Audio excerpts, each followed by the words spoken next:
Good morning, and thank you for going to work with Gena. This morning, I want to talk about another type of industrial engineer, which is a human factors engineer, which is actually my expertise.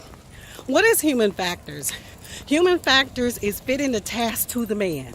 It's looking at all of the assembly, maintenance, operation tasks that have to be done, making sure that the human can actually perform them, making sure that that person fits the 5th to 95th percentile when it comes to completing a task, because when a task is actually assigned, you don't know if it's going to be the shortest female or the tallest male. So what you do is, from your concept phase, you're going to put in those design requirements to make sure that that human can actually do the job.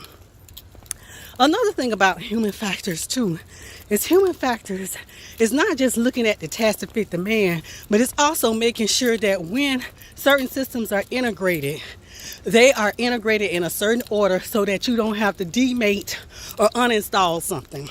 So you're making sure that that entire system is considering the human, because there could be a lot of collateral damage if you put something so expensive in too early and somebody who is assembling something actually steps on it.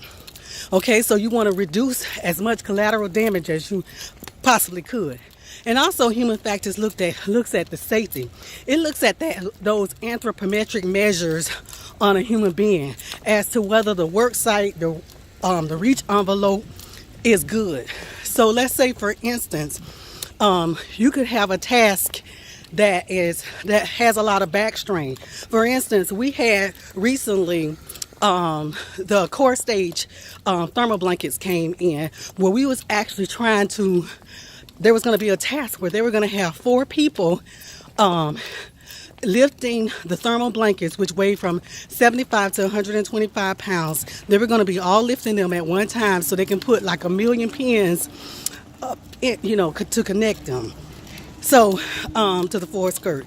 So, this was actually going to require so much, but the accessibility was so small, you couldn't even get 4 people in there. So we were able to mitigate them and tell them that that task was really unrealistic.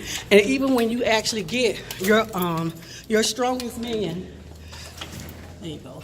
Even when you actually get your strongest man or strongest woman, that task itself could not be done because they could not lift and pin at the same time.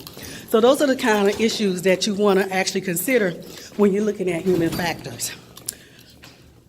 Thank you.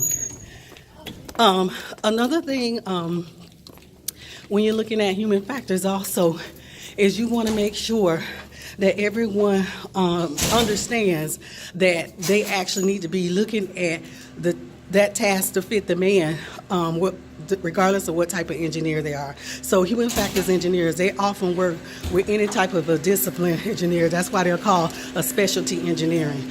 Okay, I want to thank you guys for going to work with Gena. Have a wonderful day.